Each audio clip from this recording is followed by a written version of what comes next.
Welcome back to the Unstuck movement. This platform features true testimonies of breakthrough from incredible people around the world. Today, we have the incredible Angela Fowler with us. And Angela, at the start of these episodes, I love to jump into a powerful question to get the conversation started right away. What is the biggest misconception that people have about people who are blind from your personal experience? Well, that's a good question, and I'm glad we're leading off with this because it is my most obvious trait. So let's just address it right now. But people misunderstand what blind people can do, um, and I think that's because people picture themselves suddenly going blind, and they go, "Oh my God, this is terrifying. I don't know how I would deal with it." And here's the thing. It, I've been totally blind all my life, so I didn't have any sort of transition to blindness. Mm. But if you did, it certainly would be a grieving process because you lose something that you use every day for everything you do. Mm-hmm. It would be. But you would learn how to do things as a blind person. You would learn the techniques that we use. You'd learn how to use a long white cane to get around. You'd learn how to use computers with screen readers, which are basically software that tells you what's on the screen. And eventually, you would go through that grieving process. It's, and it is. And you would come out on the other side and you would be able to make a life for yourself. And it may not be the same life, but it will be a rich life, Mm. a happy life, a fulfilling life. Um, but I think people don't know that we can accomplish things. At the on so they it's scary. It's scary for people. Yeah, it certainly is. I have my mother-in-law is blind, and my son and we went on vacation over the summer with them, and he wanted to just see. He just wanted to close his eyes and see if he could survive being blind, just like to make it up into the house that we were staying at.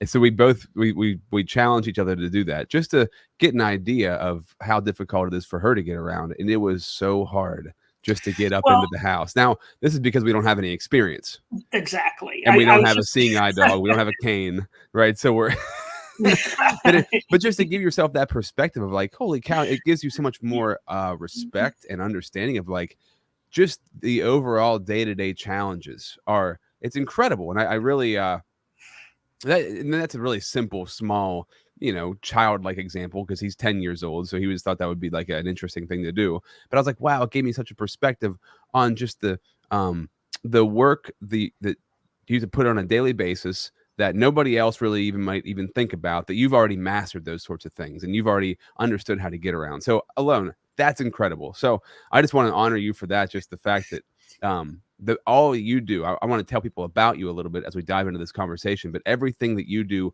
on top of just, living your daily life. And this platform is about true testimonies of breakthrough, right? So the Unstuck movement, all about these breakthroughs, and you've experienced these breakthroughs in your life. This platform is sponsored by the Connected Leaders Academy. Check out connectedleadersacademy.com. Angela Fowler is a renowned coach, consultant, and speaker who helps organizations boost their bottom line by leveraging accessibility.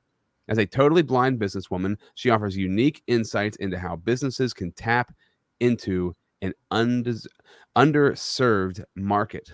And talking about the underserved market and what you do with businesses, how did you come into this place and learn to use this handicap as a strength in your life? well, I came into it by changing my mindset. Because there was a time when I did see a handicap, not necessarily in being blind, but in the fact that people didn't understand blindness. I saw it as a handicap. It angered me. I would run into something because things need to be coded properly. The website, take a website for example.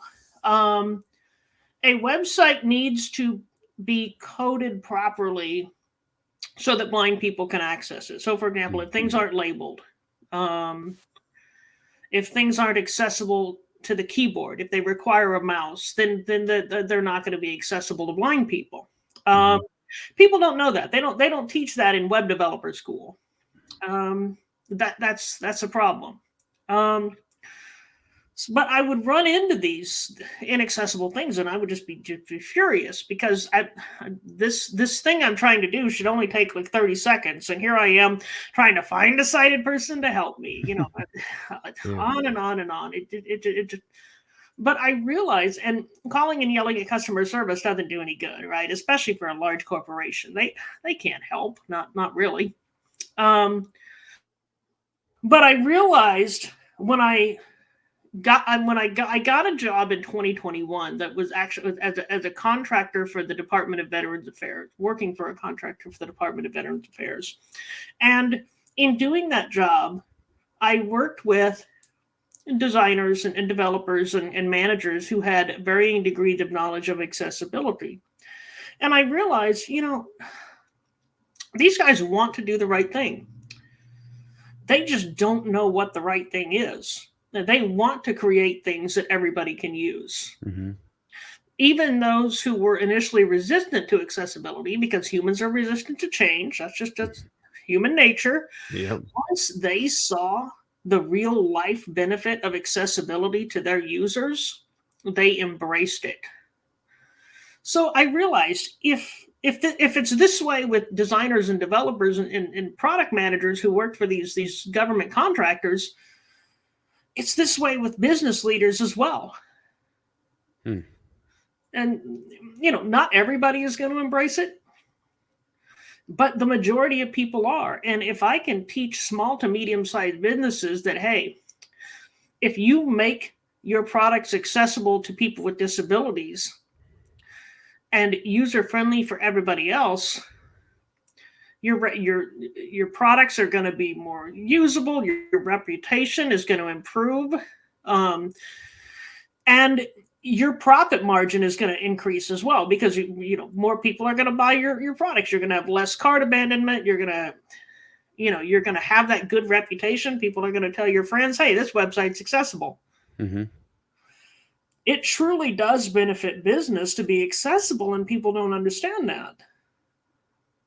And that's the gap I think that I can fill. And when you talk about this, as I was just kind of stepping into this episode, I was researching about visual impairment and blindness. And so in the United States alone, 8% of the population, around 20 million people, have visual impairments, including blindness. And that's a large number of people. Now, it says that of those visual impairments, like 39% of that 8% are actually fully blind. That's a lot of people in the population, where this is something that is very important to cover and to make sure that these sorts of bases are covered for business owners. And I imagine it gets left by the wayside, not talked about, forgotten about. What struggles have you experienced throughout your life that led you to this? Like, what were there some, catalyst moments that were like, you know what, I need to do something about this. Nobody else is doing something about this. I need, as Angela, to stand up and make this happen. Are there any moments you could point to that caused that to happen? There wasn't one watershed moment, but the accumulation of frustration. Going to order a pizza and having to update my card, and not, I'll tell you a classic story, right? I went to order a pizza one day. This was 3 years ago.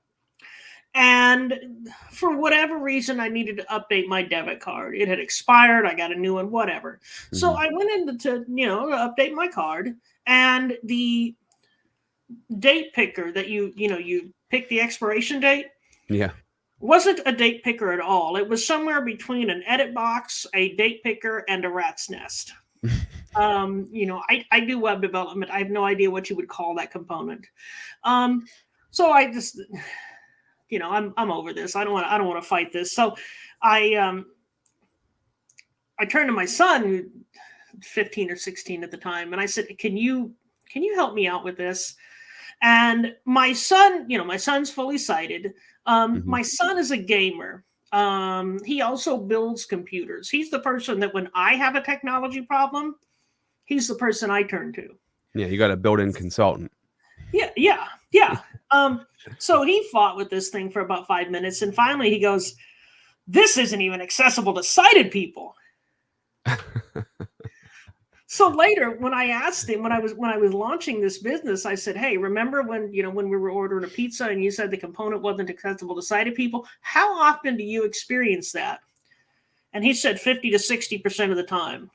Yeah. Now, if that's what my son's saying, what of other people who might not be as tech savvy? Yeah. And it hit me that accessibility is not just for people with disabilities. Accessibility is the linchpin of good user experience. Yeah. It's And nobody is saying this. Everybody is equating accessibility only with people with disabilities and saying that accessibility is something you need to do this because the ADA says you need to do it. But accessibility is user experience. Accessibility is creating things so that not only can a sighted mouse user use it, but a blind screen reader user, a sighted keyboard user, a sighted person who thinks it's more efficient to use the keyboard, because you might be surprised by how many people do that. Everybody. It's not just for those few disabled people over there in the corner. Well, it's really interesting that you say this, because just this morning, I'm a member of an organization, and this organization was putting everybody who's a part of the membership group in a directory online, and it said the directory was in the resources section of the website. And I swear to you, I was on that website for 20 minutes trying to find the resources section, and it doesn't exist. And I'm like, so you send an email saying the directory's in the resources section, yet there's nothing in there that says resources, or you can't find a resources section. So I emailed them. I was like, you can't, how do you have this organization and you have this thing set up and there's no resources, and you say that there is? And just like that sort of accessibility, user experience kind of stuff. It's very common sense, but yeah, we miss it all the time. Like your son said, he's spot on. It's like, even for somebody who is sighted, it is very frustrating, I'd say 50 to 60% of the time, to navigate things on the internet or figure something out. You can really get stuck in things because they have not hired somebody, or whatever the situation is, to sit there and actually do the user experience, like having people there who can go through that experience. So I can't imagine the level of frustration for somebody like yourself. So this had to have been something that popped up over and over and over again in your life. It does get frustrating, but the way that we as people with disabilities advocate is not always efficient. We call customer service and hope that our problem gets escalated. And sometimes it does, but I think more often than not it doesn't, because customer service folks don't have a lot of power. Especially for larger companies. They don't, oftentimes they're working for third-party companies. All they can do is escalate the ticket, and then they have no idea where it goes. So, the key to advocating, if you find something that's not accessible, the key to advocating is to find someone in power within the company, somebody who has some decision-making power, to talk to and to explain the problem. Sometimes that can be done if you look at a website, if you look for their accessibility statement will have that option, a constructive way of delivering feedback. Sometimes it's just boilerplate legal mumbo jumbo BS, but sometimes it actually has actionable steps you can take. And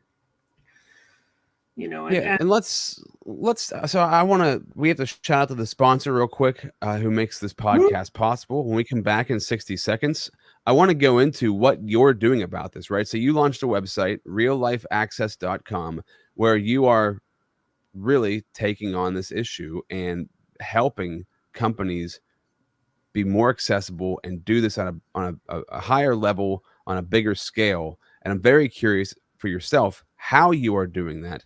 Let's talk about that in 60 seconds.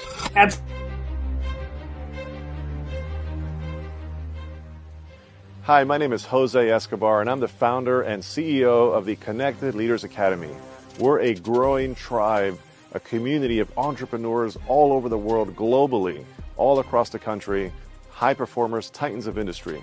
If you're an entrepreneur and you're looking to grow personally and professionally, scale your influence, develop your skill sets, move the needle in your business, more clients, more money, more profit, the bottom line, and of course, grow your circle and your network like never before, this is where you want to be.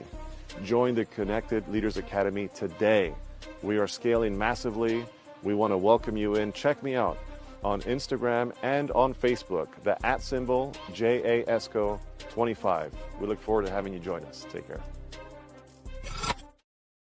So, Angela, before I dive into like real access recess, or real life access, reallifeaccess.com, I want to know from you, how did you get into web design? How does somebody who's visually impaired jump into web design? And what was your purpose there? Well, HTML is an accessible language. It's basically just writing certain words and strings of punctuation into a notepad document, structuring it a certain way, saving it as an HTML file, and you have a web page. Mm-hmm. So it is inherently inherently accessible. Let me make sure I say the right thing here. Even the visual language, CSS, is accessible in terms of writing it, but you obviously need to site verify whether your CSS is actually doing what you want it to do. Mm-hmm. That's easy. That's just a matter of having somebody look at it. My son has done that for me on numerous occasions. I'll tell him, what it's supposed to look like, and he'll tell me, what it actually looks like, and figure out what I need to do to fix it. Yeah. But I got into web design because I needed a side gig. The money wasn't, the money was less than the bills, and I needed to fix that situation. Mm-hmm. And, no matter what your quote unquote challenges are, and I don't like to look at blindness as a challenge. Blindness is just part of who I am. It just is. It's like being, having dark hair that has some gray in it. Being you can't even see me. How did you know? There absolutely, yeah.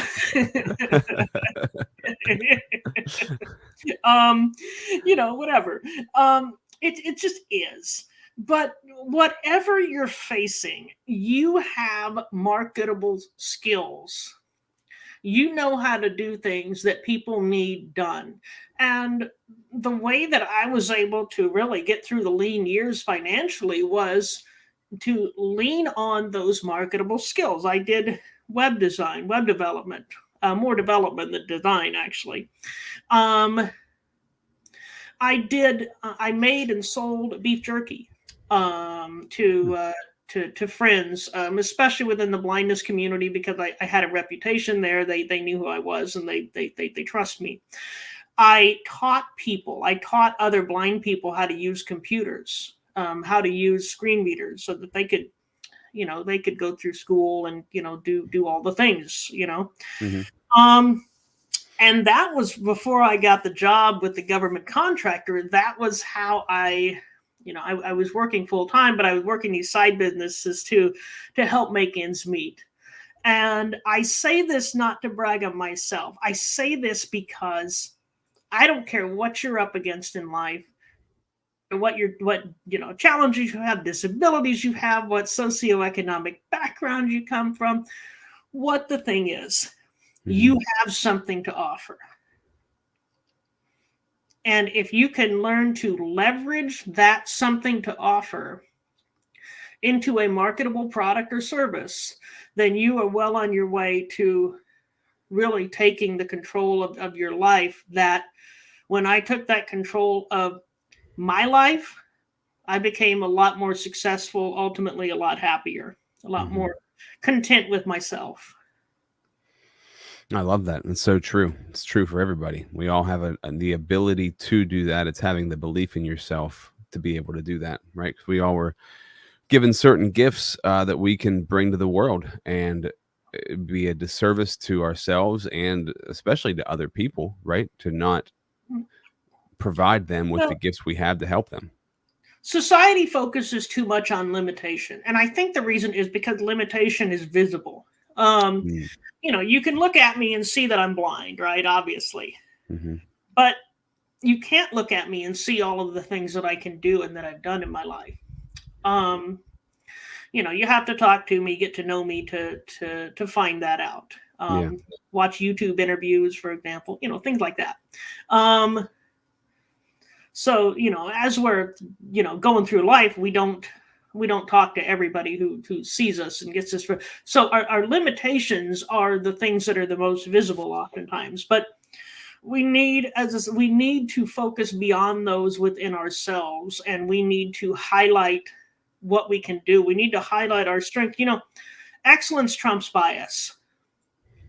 If we're good at what we do, if we stand out in a good way, those things that we all have, those challenges that we all have, are gonna become a lot less relevant. Mm-hmm. But you wanted to hear about real life access, and I've gone on this other tangent for the last 5 minutes. Well, no, the tangent is what I asked you about, so you're good. So let's transition that tangent into reallifeaccess.com, the website. How did we understand now that you took this upon yourself to learn web development, which led you, I guess, to combine that with your passion for accessibility to create this site. So talk about it. Reallifeaccess.com. What's it all about? How is it serving others? So Real Life Access, we offer a number of products and services. And one of the first things that you'll see when you click on my homepage is my list of courses. So I have a list of 4 courses out now. There's more to come, but they're based on what I've dubbed the 3 categories of accessibility. And those are physical accessibility, digital accessibility, and cultural accessibility.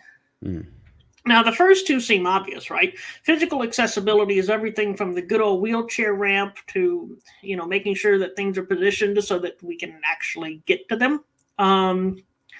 Picture a coffee pot shoved so far back under a cabinet that you gotta pull it out in order to put the water in it. I mean, that's an accessibility challenge for some folks. I mean, for some people, it's just kind of annoying, but for some people, it's a real accessibility challenge. But it goes a lot further than that, right? Think of food allergies. Think of obnoxiously loud music at outdoor events so that you can't hear anything else. That is a part of physical accessibility. Digital accessibility is accessibility of everything that comes to you electronically. Advertisements. You know what I love about the commercial that you just played? I knew what was being advertised. Right. Through the audio. Right. Through the audio. I knew what I was supposed to buy, and I knew why I was supposed to buy it. That's a really good point, because there's a lot of ads out there that are just music with visuals. Yep. They're losing out on a large portion of the audience. I don't know. I skip those commercials. Yeah, I do too, actually. But I don't skip, well, unless I've heard them before. I don't skip audio commercials because I'm especially when it's like a sponsored podcast like this. I want to know what's being advertised. I'm curious. Yeah. So, that's part of digital accessibility. Cultural accessibility is a mindset thing. The linchpin of cultural accessibility is the belief that difference is ordinary, and the approaching of those who are with helpful nonchalance. So when a blind person, say, if you have a store and a blind person walks in, you just say, "Hey, how can I help you? Can I help you? How can I best assist you today?" And be okay with the answer. People get worried. People because they don't know what to do because they've probably never done it before. Right. But just take a deep breath and understand that, for one thing, we're pros at this. We'll tell you what to do. And two, even if you do make a mistake, it's not the end of the world. So yeah, it's our fear of being embarrassed or our fear of offending somebody. Yeah, those are usually the biggest ones, right? And we live in a society that we try so hard not to offend people that we end up offending people. Yeah. It's getting ridiculous if you want to know the truth. Yeah, it sure is. You're right there. But my courses are on the website, and you'll also see a link to my group coaching cohort, my group coaching offer.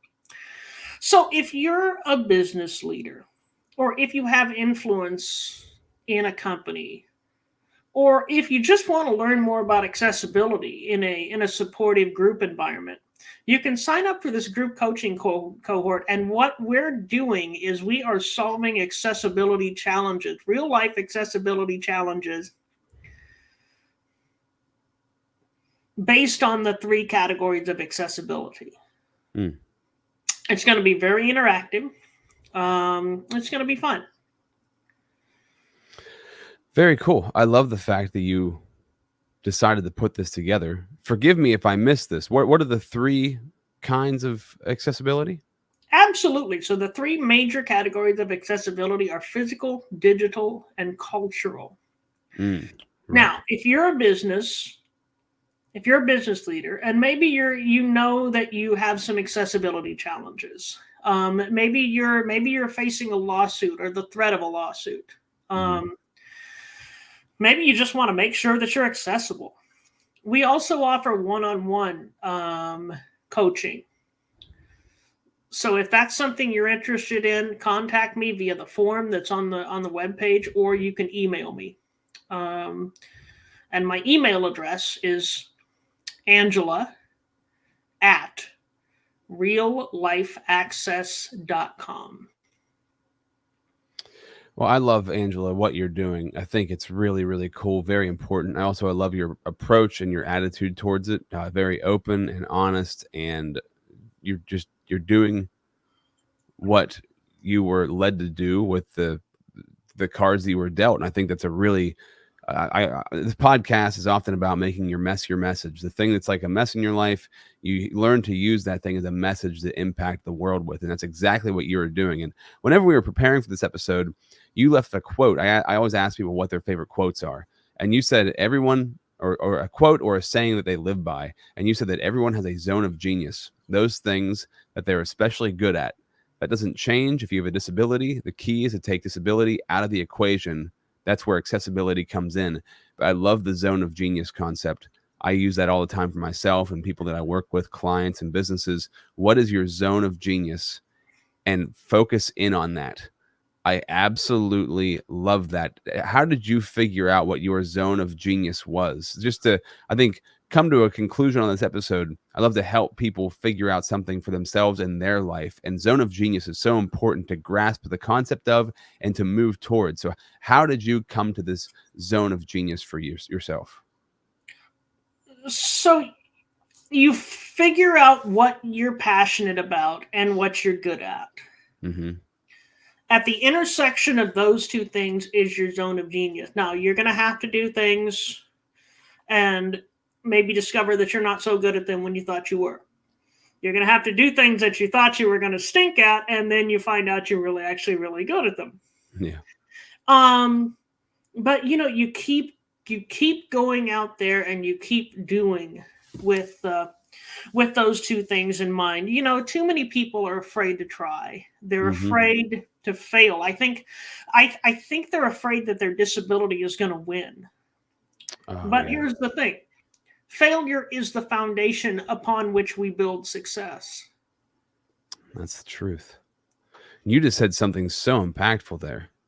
They're afraid that their disability is going to win. People are afraid. That's so good. I'm actually going to write that down right now. People are afraid that their disability is going to win. And that doesn't have to mean like that you're blind or you're deaf or handicapped or whatever that might be, that your disability could be the thing that you feel like is something that is against you. That's the mess in the message part, right?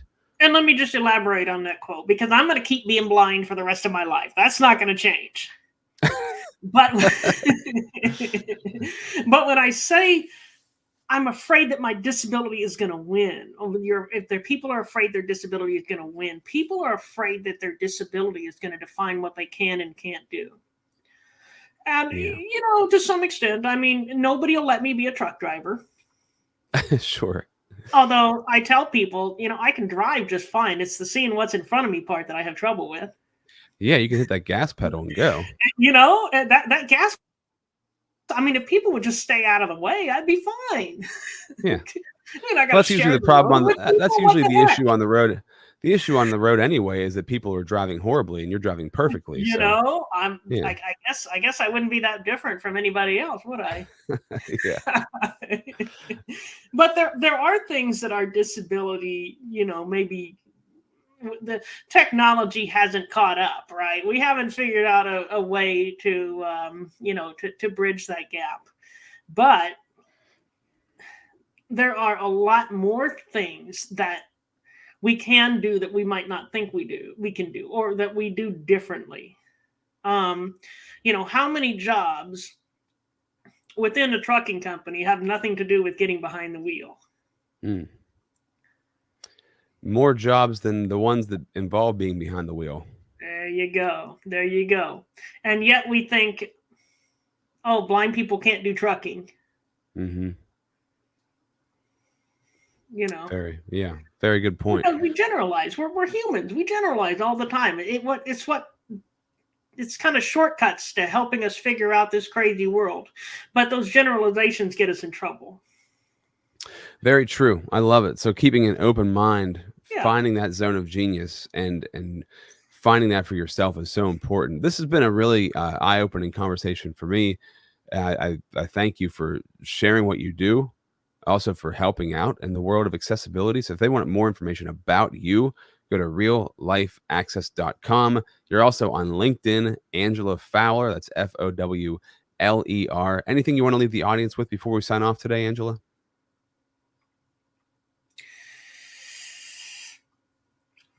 Disability is just part of who we are. It is part of who we are, but it is one part of who we are.